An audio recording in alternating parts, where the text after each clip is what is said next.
그리스 유로존 참 말썽이죠. 계속해서 이런 것들 계속 공부해야 하는 요즘 시장 흐름이 됐습니다. 그렉시트라는 새로운 용어가 이제 나왔습니다. 그리스 출구, 그리스가 유로존에서 탈퇴할 것이냐, 이런 용어를 말하는데요. 월스트리트 저널에서 그리스에 대한 그 가능성에 대해서 여러 IB 그 투자은행들에게 의견을 좀 받아왔습니다. 각각의 시각을 볼 수 있을 것 같아서 좀 준비해봤거든요. 함께 화면으로 만나보도록 할게요. 자, 여러분들께서는 유로존에서 그리스가 탈퇴할 것 같습니까? 안 할 것 같습니까? 자, 먼저요. 도이체방크의 의견 먼저 볼게요. 이런 해법을 제시합니다. 독일의 금융회사죠. 그리스를 유로존에 내버려 두고, 그러니까 유로존 안에 두고 통화만 다른 걸 쓰게 하자라는 의견입니다. G-유로, 그러니까 그리스 유로라는 거겠죠. 이런 신조어가 또 하나 생겨났습니다. JP모건은요, 그렉시트 가능성에 대해서 중립 의견을 보입니다. 가능성은 50%다라고 내다보고 있어요. 그런데 최악의 상황은 이런 거라고 얘기합니다. 이 그리스가 모라토리엄, 그러니까 채무 상환을 연기하겠다라고 선언한 뒤에 유로화가 정말 크게 떨어질지도 모른다. 이게 정말 최악이다라고 얘기하고 있습니다. 시티그룹 볼게요. 그렉시트의 가능성 낮다라고 판단하고 있습니다. 유로존은 여전히 그리스를 필요로 하고 있기 때문에 적극적으로 지원에 나설 것이다라고 얘기를 하고 있고요. 그리스 유로화 사용 지속 여부는 조금 불투명해 보인다라고 얘기를 합니다. 단 또 6월 그리스 재총선까지는 불확실성이 더 이어질 가능성 높다라고 의견 나오고 있습니다. BOA 메릴린치의 의견도 볼게요. 그리스는 유로존에 남을 가능성이 더 크다. 뭐 다 비슷한 내용이네요. 만약에 탈퇴를 하게 되면은 장기적으로는 회복 가능할 것이고 단기 피해는 피하지 못하겠죠. 유가가 큰 폭으로 떨어질 것이라고 전망했습니다. 마지막으로 RBS, 스코틀랜드 왕립은행의 의견입니다. 그렉시트가 문제가 되는 이유는 자금 이탈 위험이 있기 때문이다라고 지적하고 있습니다.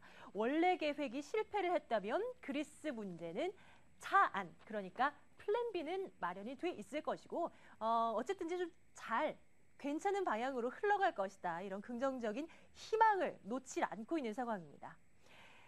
지난밤에요. 유럽 특별 정상회담이 열렸습니다. 이 각국의 수장 얘기들 안 들어볼 수가 없는데요.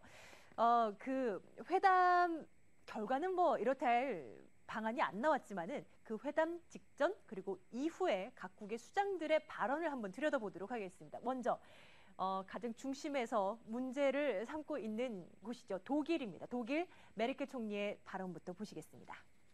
이런 말을 했어요. 이번 특별회담은 다음 달 회담을, 그러니까 6월 공식적인 EU 정상회담을 어떻게 준비하는지 의견을 주고받는 것이고 유로존의 성장 전망을 확인하기 위함이라고 했습니다. 내수 확대나 극심한 실업률, EIB 역할 확대 이런 것들 언급을 하면서 이번엔 뭐 결론이 나지 않을 것이다라는 얘기를 회담 직전에 했습니다. 유로존 불협화음의 중앙에 서 있는 독일 총리 그리스와 관련해서는 이렇다 할 발언을 하지 않았는데 한마디 했습니다. 그 유로본드가 보시죠. 유로존의 성장을 촉진시킬 수 있을 거라고는 생각하지 않는다. 역시 조금은 부정적인 입장을 보입니다. 영국 쪽 볼까요? 회담 열리기 전에요. 영국 캐머런 총리는 직접적으로 그리스를 위한 대책이 필요하다고 얘기했습니다. 유로존에 벌어지고 있는 일은 영국에도 영향을 주고 있는 부분이기 때문에 유럽의 경제를 움직이게 할 결정적인 플랜이 필요하다라면서 독일과는 약간은 다른 입장을 보였습니다. 프랑스 올랑드 대통령도 한마디 했어요. 6월 17일 아주 중요한 결정을 우리는 내려야 할 것이고 프랑스는 그리스가 유로존에 남아있기를 바란다라고 밝혔습니다. 그리고요. 유럽 특별 회담이 진행이 됐습니다. 몇 시간 동안 회담은 진행됐고요. 그 이후의 발언도 눈여겨볼 만합니다. 또다시 독일로 돌아갈게요. 앙겔라 메르켈 독일 총리. 회담이 끝난 직후에 이런 말을 했습니다. 우리는 그리스가 유로에 남아있길 원한다. 조금 바뀐 것일까요? 단 조건이 있습니다. 그리스는 합의사항을 지켜줘야 한다라고 발언했습니다. 유럽연합의 입장도 들어볼게요. 롬푸이 의장 이런 요청을 받았다고 합니다. 유럽 투자은행의 자본금을 추가로 확충하자라는 의견인데 오늘 국내 시장에서 나온 전망들을 보니까요. 유럽 투자은행 그러니까 EIB 이쪽에 자본이 확충되면은 유럽 재정 문제가 해소되면서 우리 전체 주식 시장도 반등에 나설 수 있을 것이다. 이런 전망이 나오기도 했습니다. 해결책이 완전히 뚜렷이 나온 것은 아니지만요. 그래도 요즘에 유럽 쪽에서 계속 시장이 굉장히 민감하게 반응하고 있기 때문에 우리는 어떻게 상황이 돌아가야 되는지 알아야 됩니다. 그래서 한번 브리핑을 해드린 거고요. 자, 이제 국내 시장으로 돌아와서요. 이런 유럽 쪽의 이슈들이 국내 시장에 어떻게 반영되고 있는지, 앞으로 우리는 어떤 전략을 구사해야 하는지 확인해 보도록 하겠습니다.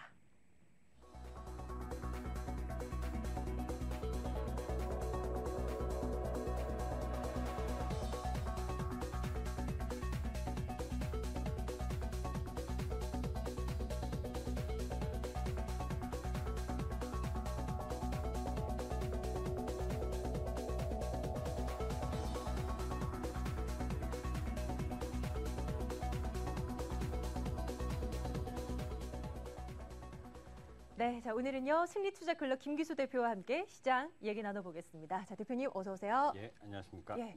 지지부진하던 코스피 움직임이었는데 그래도 어떻게 마감되니까 또 약간의 플러스는 내줬습니다. 어때요? 좀 긍정적으로 봐야 할 의미 있는 건가요? 뭐 어떤가요? 뭐 동시효과에 삼성전자 올려서 플러스 만들었죠. 네. 뭐 전체적으로 보게 되면 오늘 하루 종일 뭐 강보합, 약보합 그런 시장 모습이었습니다. 지루한 시장 모습이었죠. 그러니까 방향성이 없이 변동성만 가지고 오르락내리락하는 그런 모습을 보여주는 하루였다 이렇게 보시면 되고, 또 이제 그 이야기는 뭐 우리가 그 오늘 EU 정상회담이 끝났습니다. 끝났는데 거기에서 사실 기대했었던 부분이 그 유로 펀드 부분, 그리고 유로 펀드의 도입, 그리고 또 ESM 유럽 재정 안정기금의 활용이라든지 아니면 그 ECB의 무제한 국채 매입, 또 뱅크런 방지를 위해서 예금자 보호, 뭐 이런 내용, 굵직한 내용들을 좀 기대한 부분인데 하나도 나오질 않았죠. 예. 합의에 실패했습니다. 그런데 뭐 합의 기대하신 분들도 안 계실 겁니다. 왜냐하면 뭐 항상 그 위기 흐름 나와서 첫 번째 만나가지고 뭐 그 되겠습니까, 그죠? 서로 의견 조율, 의견에 대한 부분을 입장 차이를 이야기하는 거고, 뭐 가장 큰 반대한 부분은 이제 독일에서 반대를 했고, 또 어쩌면 당연한 부분이라고 저는 봅니다. 왜냐하면 그리스에서 불거진 문제, 그런 부분들 속에서 이제 지금 나타난 현상들을 가만히 아까 조금 전에 앵커님 말씀하셨던 부분들의 판단은 뭐 여러 부분을 이야기를 할 수가 있죠. 유명한 분이나 유명하지 않은 분이나 또 저나 여러분들이나 공이 어떻게 될 것인가 하는 부분에 대한 생각은 할 수 있는데, 그것에 대해서 정답이 무엇이다라고 명쾌하게 이야기할 수는 없습니다. 다만 우리가 아직 가장 그 단순하고 상식적인 흐름에서 생각해 볼 필요가 있는 부분이기 때문에 이 부분을 한번 이야기하고 싶습니다. 제가 이제 우리 그 박소연 앵커한테 돈을 많이 빌려줬어요. 근데 박소연 앵커가 스스로 재정 긴축을 하지 않고 유명 백을 사들고 다니면서도 돈을 갚지 않겠다라고 네. 그러는데, 그런 위기에 의해서 지금 일파만파 번지고 있는 상황에 어제 EU 정상회담에서 아까 조금 전에 말씀드렸었던 그런 구체적 상황들을 다 하겠다라고 그러면 박소연 앵커 돈 안 갚을 겁니다. 그죠? 그 돈 안 갚는 것뿐만이 아니라 주변 사람 스페인이나 이탈리아도 갚지 않을 겁니다. 그렇기 때문에 궁극적으로 이런 회담을 내용을 했었다라고 하는 부분은 향후에 그리스가 지금 이제 6월 17일까지가 선거인데 그때 이전에 무엇인가 확신을 주어야 이런 내용들이 구체화가 될 수가 있는 거죠. 또 이런 논의 자체를 했었다고 하는 부분은 결국 그리스의 무질서한 디폴트를 방지하기 위한 노력을 하겠다라는 것을 의사표시한 거고, 궁극적인 부분에 있어서는 잠재된 상황 속에서 6월 17일까지 계속해서 이 내용을 가지고 흔들리는 시장 변동의 흐름이 전개될 수는 있어도 이 부분을 가지고 추가적인 하락을 세게 가지고 오지는 않을 것이라고 보는 것이 기본적인 생각이다, 이렇게 말씀드립니다. 예, 뭐 어쨌거나 다음 달에 있을 그 EU 정상회담이나 그리스 재총선까지는 이런 불안한 움직임, 지지부진한 움직임이 더 이어지지 않을까란, 좀 한편으로는 참 힘든 시간을 조금 더 보내야 함이 좀 예고가 되고 있는 것인데, 어제 나오신 전문가와 얘기했을 때는 경기 민감주냐, 경기 방어주냐, 물론 이분법적 사고는 아니지만 그래도 어느 쪽이냐라고 여쭤봤더니 그래도 방어주가 괜찮지 않을까 뭐 이런 얘기도 조심스럽게 해주시긴 했어요. 네. 대표님의 생각은 어떠십니까? 저는 뭐 반대입니다. 무슨 얘기냐면 이 시장에서 항상 우리가 저 가장 좋아하는 말 중에 쓰러진 자리에서 일어나지 않으면 다시 달릴 수가 없는 거죠. 그러니까 이 이야기는 뭐냐면 그리스와 관련된 위기에 의해서 종합주가 지수는 해외 글로벌 시장이 다 하락을 했고 그런 부분들 속에서 이제 그 재정 위기가 실물 경기로 전이될까 말까 하는 두려움에 압박을 갖고 가고 있는 중입니다. 그렇기 때문에 사실 업종과 종목 구분하지 않고 대부분 업종이 하락을 한 부분이죠. 그것은 그래서 지난번에도 말씀드릴 때 특정 업종 종목으로 설명드리기가 상당히 힘든 부분이 이 시장이 1750포인트라는 그러니까 이전 저점, 요 며칠 전의 저점은 1779포인트지만 그 라인을 지켜주느냐, 지켜주지 못하느냐. 그 저점을 지켜준다고 한다면 대부분의 업종이 바닥이 나온 거고, 그죠? 그것을 지켜내지 못하면 더 내려가는 겁니다. 그런데 경기 방어주, 우리가 여러분들 경기 방어주라고 하는 종목들 한번 대부분 보시면 별로 매력 없습니다. 그러니까 항상 우리가 떨어질 때 조금 덜 떨어진다라는 쪽의 의미 부분, 많이 떨어져 있기 때문에 덜 떨어진다. 그럴 거면 현금 갖고 있는 게 낫죠. 그죠? 항상 위험의 근원으로 우리가 좋을 때 주식을 좀 정리를 해서 현금을 만들지 않았는데 주가가 다 떨어진다면은 다 악재가 노출이 되고 있습니다. 그 악재가 노출된 이후에 그 주식을 줄인다라고 하는 부분은 별로 바람직하지가 않죠. 여러분들 경험을 해보셨으면 아실 거예요.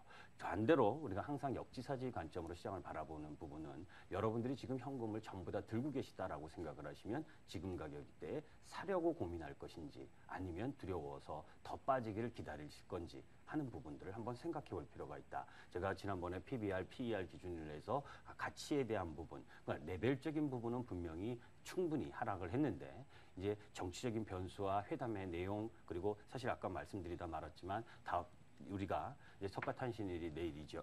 이번 주 월요일, 다음 주 월요일이죠. 연휴가 끼어 있습니다. 그리고 그 다음에는 6월 6일 현충일입니다. 그러니까 그 2주간 남은 이후에 우리가 다달이 돌아오는 그 한 달에 한 번씩 돌아오는 거 있죠. 만기.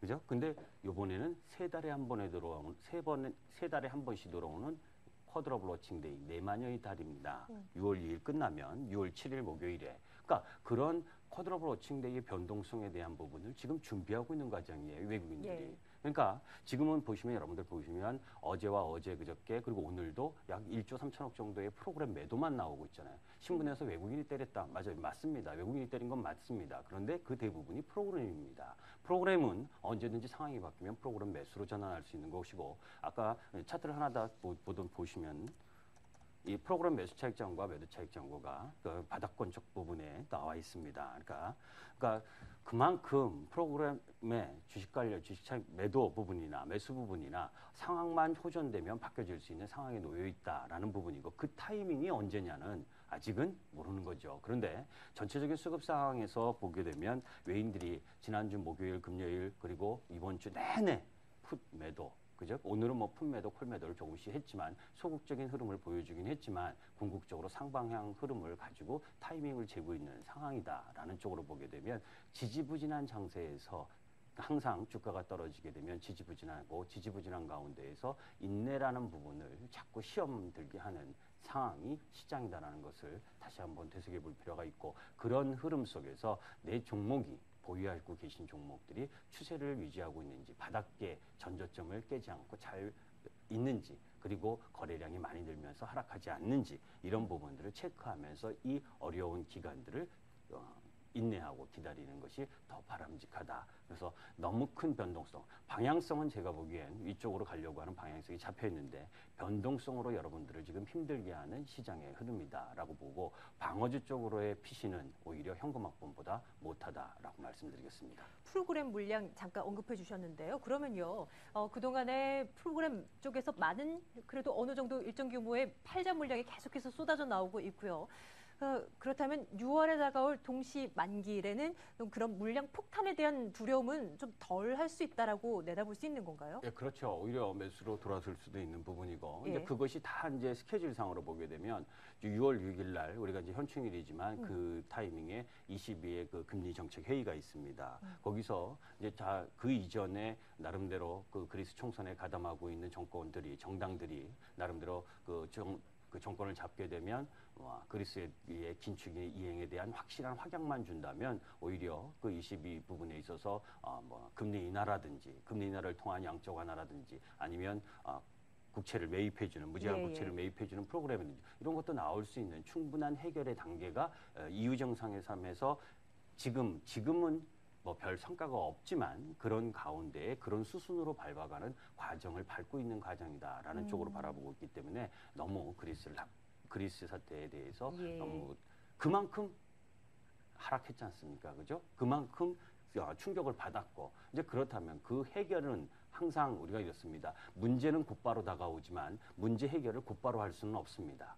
그죠? 문제에 대한 부분을 차근차근히 풀어나가는 과정이다라고 생각하고 17개 유로존 재무장관들이 다시 한번 모여서 그리스의 질서적인 디폴트 부분을 일정 정도 마련하겠다라고 하는 부분도 그리스에 대한 압박이죠. 여러분들 그리스를 대부분의 그리스 EU의 지도자들이 그리스가 남아있기를 바랍니다. 그리스는 지정학적으로 사실 유럽에서 상당히 중요한 위치예요.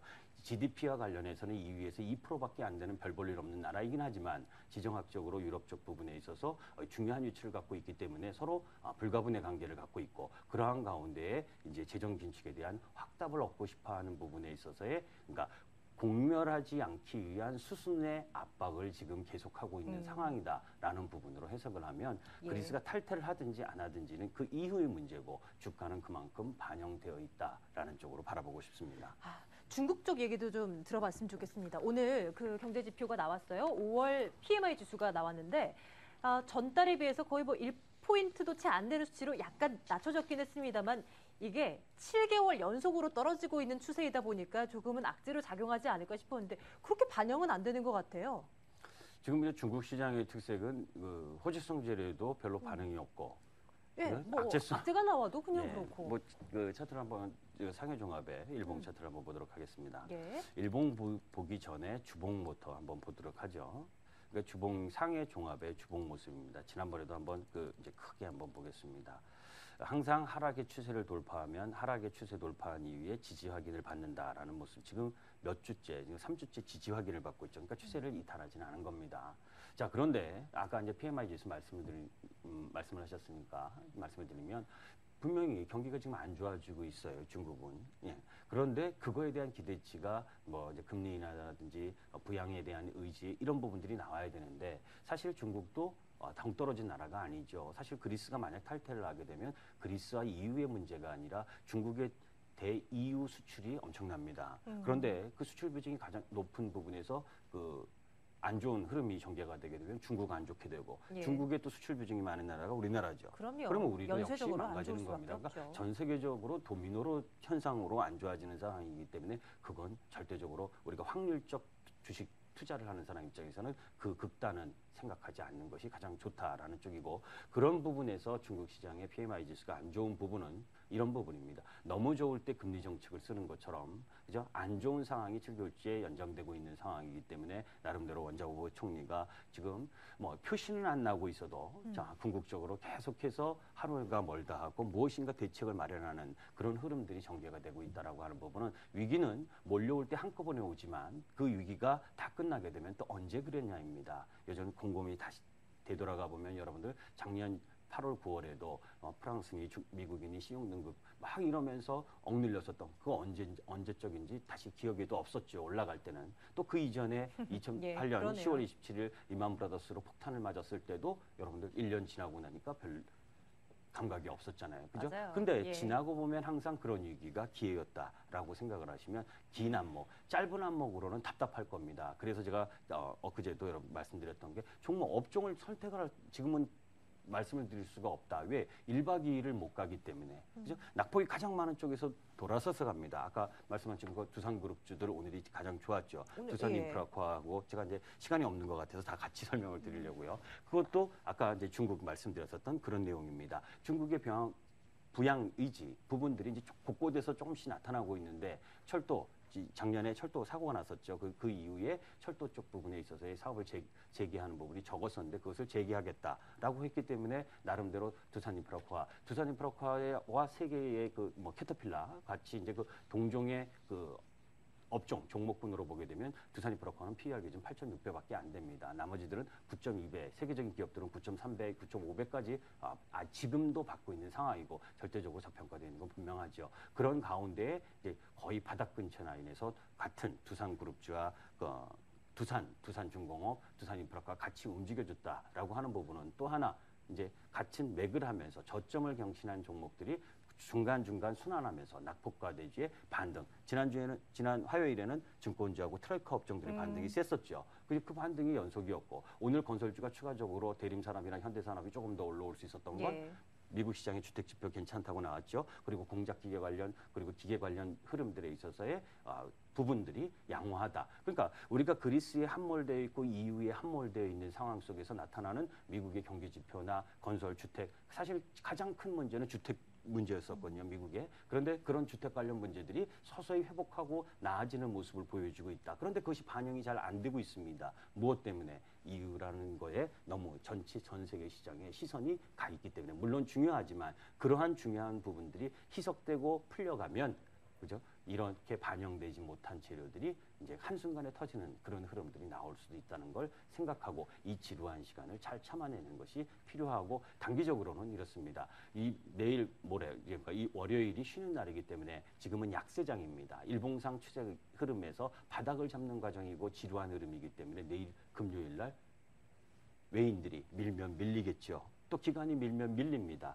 내일이 가장 위험하기도 하고 가장 그 날을 내일을 잘 지수가 선방을 하게 되면 예. 다음 주는 정말 좋은 장을 한번 기대해 볼 수 있지 않을까라고 생각을 하고 있고 이 미국 시장 움직임도 마찬가지죠. 미국 시장 자세히 잘 보시면 유럽 시장이 올라온 이번 주 구간이 맞습니다. 만기 구간에 있어서 만기가 지나고 나서 미국 시장 움직임을 가만히 보시면 유럽을 올려놓고 자기네들은 빠지고 그죠? 빼고 하락시키고 또 유럽이 빼뜨린 이후에 미국 시장 나스닥은 올려붙이는 그렇게 해서 글로벌 메이저라고 하는 미국 시장의 움직임이 연동되면서 아시아 시장과 유럽 시장을 다 휘두르는 그런 휘두름에 나오는 부분이 이 악재를 통해서 쿼드러블 워칭데이라는 그런 흐름에 맞춰서 움직여지는 부분이 강하다라는 쪽으로 바라보기 때문에 지금 옵션 흐름들을 잘 보시면서 시장의 지루함을 잘 참아내자 이렇게 말씀드리겠습니다. 예, 뭐 좋게 생각한다면 이런 수많은 악재 속에서 시장은 또 내성을 키우고 있는지도 모를 일입니다. 승리투자클럽 김기수 대표와 함께 또 시장 얘기 점검했습니다. 오늘 말씀 고맙습니다. 네, 감사합니다.